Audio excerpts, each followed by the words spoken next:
Welcome to this explainer. Every now and then you stumble across a story that just completely pulls the rug out from under you. We're talking about a gritty, grounded revenge tale set in a remote logging forest that out of nowhere explodes into an intergalactic war, literally. So let's jump right in and break down exactly how this narrative pulls off one of the most audacious genre shifts you will ever see, seamlessly transitioning from human tragedy to extraterrestrial carnage, all while trapping its characters right in the middle. Oh my god, what is this? Hurry up. Hurry up. That is exactly how we're thrown into this chaotic cold open. There is no slow buildup here. We are dropped straight into the thick of a dense forest where heavily armed men are just screaming, scrambling through the brush, and totally panicking for their lives. It is immediate, visceral terror. Which immediately begs the question, what exactly is hunting them in the forest? A rival gang? Some rabid wild animal? The story brilliantly hides the threat from us right away, focusing entirely on the sheer terror of the prey. It establishes a golden rule for this environment right off the bat. I don't care how tough you think you are or how many guns you're packing, you are not at the top of the food chain out here. Section 1. A dangerous forest. The setup. So we're in a bustling forest right during peak logging season. Resources are incredibly thin. The manager can't even spare the manpower to escort people up the mountain, and tensions are already sky high. But the real powder keg here? That's a man named Old Ma. 3 years ago, his son was tragically killed by poachers on this exact mountain. And Old Ma, he refuses to leave. He's completely consumed by this blinding thirst for revenge, waiting day in and day out for a specific poacher named Haifeng to return. And, well, that past is about to violently collide with the present. Right into this absolute volatile mix steps Guyu. He's a recent forestry grad, super enthusiastic, and actually volunteered for this remote assignment. He even introduces himself by saying his name means grain rain, from the traditional solar terms. Gu is young, he's optimistic, and deeply respectful of the woods. But honestly, his biggest challenge isn't the wilderness itself, it's dealing with Old Ma's incredibly dark, unpredictable temper. You've basically got Gu representing order and the future, constantly clashing with Old Ma, who is completely chained to the violence of his past. Section 2. The Poachers and Prey, the Incident. The story quickly shifts to the catalyst of all this conflict, the ruthless poachers led by the infamous Haifeng.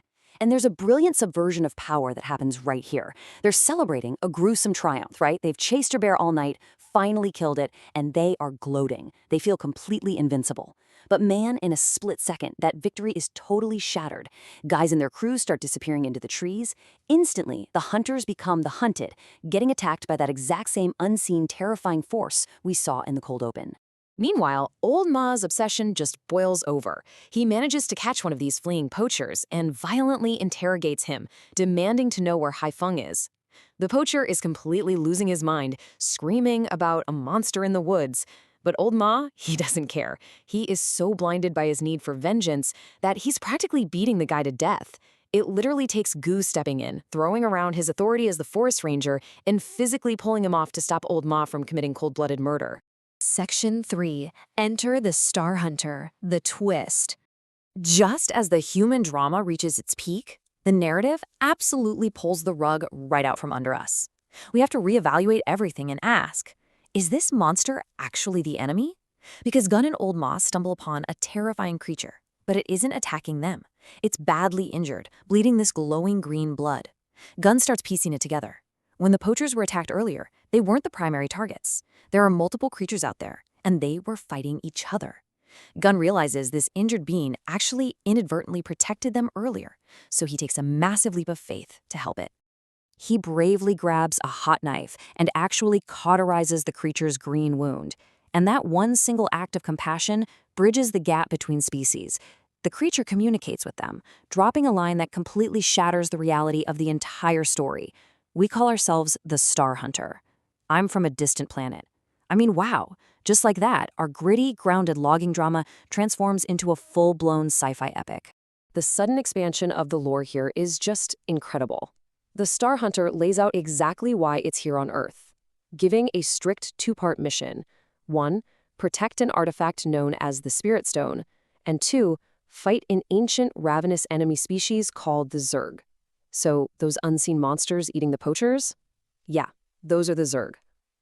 The Star Hunter is basically an intergalactic law enforcer, and this random Earth forest just happened to become their current battlefield. This puts our human heroes right in the middle of an insanely deadly Venn diagram. On one side, you've got the human threat, heavily armed, desperate poachers led by Hei Feng, who is out for explosive revenge. And on the other, the extraterrestrial threat, vicious Zerg monsters that are mindlessly eating every single living thing in their path. Two drastically different, escalating dangers colliding head-on, and Gu and Old Ma are trapped right in the crossfire. Section 4. Explosions and Resolution, the climax. Let's see how this builds to a truly chaotic showdown. Hei Feng, who is just driven by pure pride and refuses to back down, hatches a completely doomed plan. He orders his surviving guys to grab all their explosives and hunt the monsters down. They follow them across a river and into this abandoned steel factory. But, as you can guess, earthly weapons are absolutely no match for the Zerg. Hei Feng's plan results in total carnage. The Zerg completely overrun the factory, wiping the poachers out entirely. The very violence Hei Feng brought to the mountain ultimately consumed him. Now, as that factory turns into an absolute war zone, we hit the emotional climax of the story. Old Ma sees Hei Feng facing certain death and decides he wants to go down with him. He tells Gu to leave him behind, saying he's waited 3 years for this and he just wants to die so he can finally accompany his deceased son. But Gu refuses. He physically restrains Old Ma, flat out refusing to let him throw his life away on a grief-fueled suicide mission. It's this deeply desperate moment, showing how unresolved trauma can push us to throw everything away.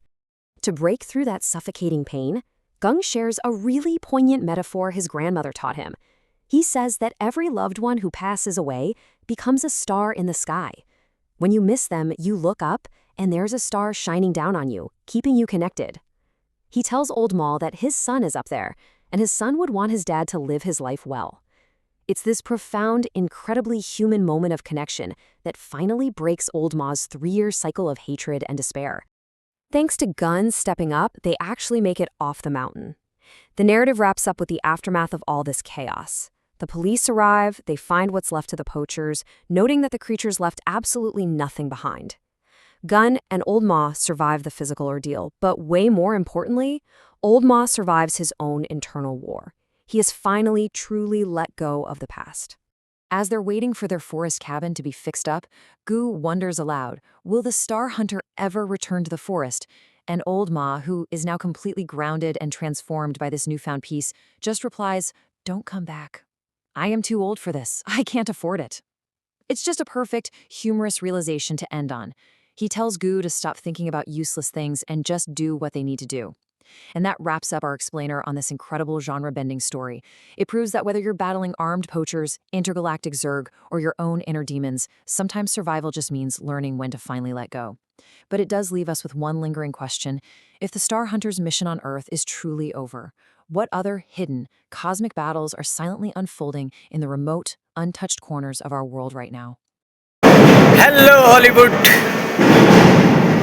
movie lovers. Can you watch the story? Or hey YouTube, this is my reel and editing. Please subscribe. This person, his name says subscribe. Okay guys, thank you.